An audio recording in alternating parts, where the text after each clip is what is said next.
Hey everybody, Coach Edwards here with lacrossegoalietips.com and lacrossegoalieuniversity.com. Thanks for watching. Thanks for the comments on last week's video as well about the shallow arc or the high arc. If you didn't get to see that, I'll put the link down below. But you know what? I've been preaching that for years, and it just pains me to see when people fall into this shallow arc, high arc conversation. It's just silly. If you're really a goalie that's going to stop the ball, the conversation is silly. So another conversation that's kind of silly is the idea of 3-step arc versus 5-step arc. Ugh. There is no arc conversation.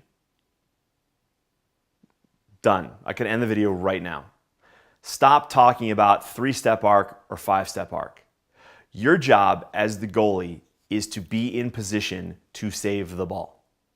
All right, so what does that mean? For some coaches, they will teach that the player should be, so if this is, I'm gonna draw a crease here. All right, so if you're watching on iTunes, I'll try to talk through this. I've just drawn a crease, all right? So basically, when the ball is out front, we wanna be in a position where we are splitting the cage, but slightly to our off stick side, just slightly. Why?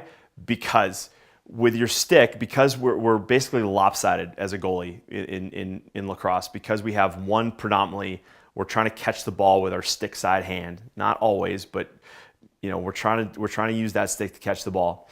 We don't want to be playing 50-50 goalie. I've been telling this for years. You don't want to be a 50-50 goalie. You want to be slightly stepped to your off stick side. I worked with a pro goalie a number of years ago, and we worked on this, and it changed the game. It changed their game. It actually upped their save percentage by about, I think it was like 5 points, 5 or 6 points. 5%, like 5%. So the conversation of should you be in a 3-step arc or a 5-step arc is irrelevant, because what you're trying to do is at the point that the shot is made is you want to be in the right position, right? A way to look at this and understand why this is such a stupid conversation is that this is something you never hear in any other sport. Hockey goalies don't talk about this.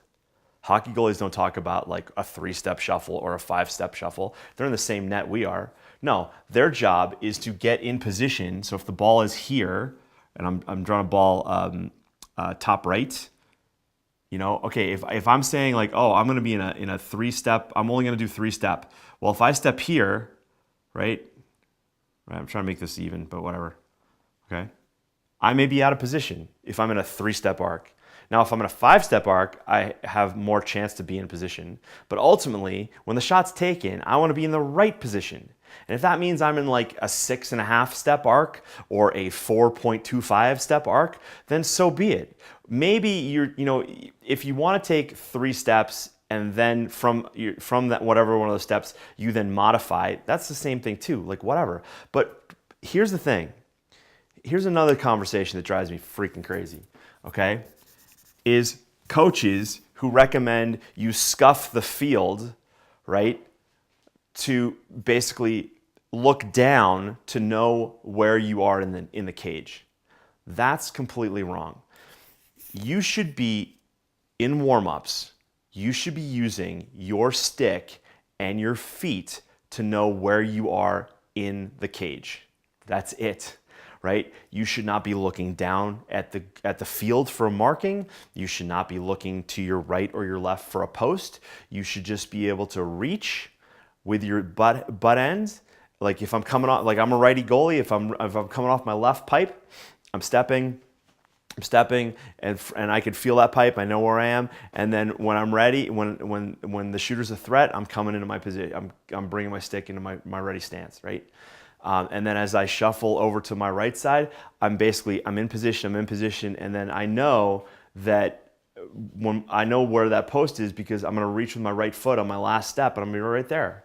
That comes with experience, right? So anything of like saying like, oh, you should mark the field or you should look at a tree in the distance, like that is complete crap. Because why? It's taking your attention off the ball and off the field of play.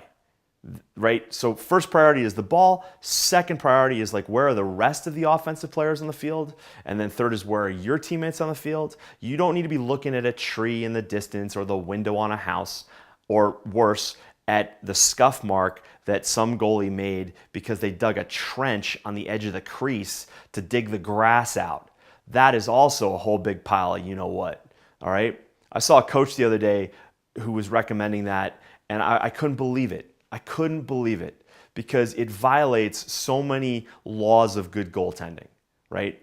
And I'll take it to another example. Soccer goalies, especially because the net is so big, right? The net is so big that when young goalies, the more time you spend with a young goalie in a full-size net, once they're old enough for that net, because as the age groups go up, the net sizes get bigger.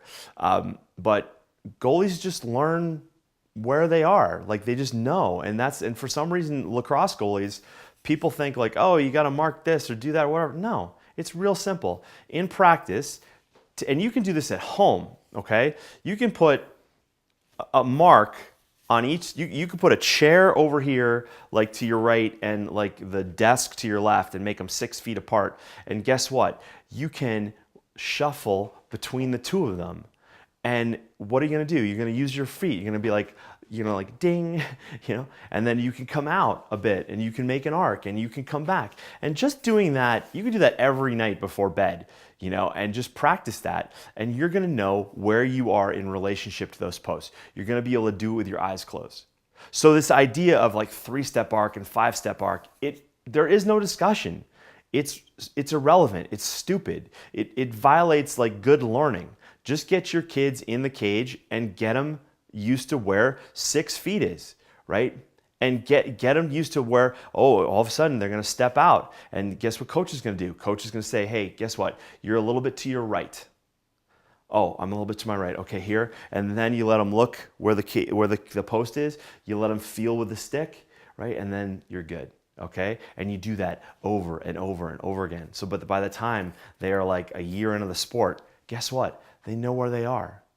And then when they're mastery over the ball, over the shooter, over their own stick, they're going to come out and play the shooter. They're going to back in sometimes. They're going to come out on time and room shots. They're going to address the shooter. They're going to challenge the shooter. They're going to come out to the top of the crease, take that shot. Some of the times they might feel like they need to back in a little bit, but you know what? They're going to be right where they need to be because they've practiced it. And you know what's going to happen? They're not going to look down at the field when that guy's winding up or that girl's winding up. And guess what? The ball goes in the net because they're looking to find like the window on the house in the distance or the goalpost on the other field. Like seriously, let's be smart about this, all right? It's not a discussion. All right, I'm getting a little heated. If you want to see me heated again, just watch last week's video. Shallow arc and high arc, grumpy. Okay, anyway, thanks for watching. Next week, I'm going to talk about crease dives and what I think about the new rules about crease dives. So if you are interested in crease diving, you want to check that out. Listen, if you're on YouTube, if you're watching me on YouTube, and make sure you subscribe on YouTube. That way you get notifications when I post a new video. If you're watching on YouTube, make sure you're subscribed on iTunes. Just search for lacrossegoalietips.com on iTunes because I post some content there that I don't post on YouTube.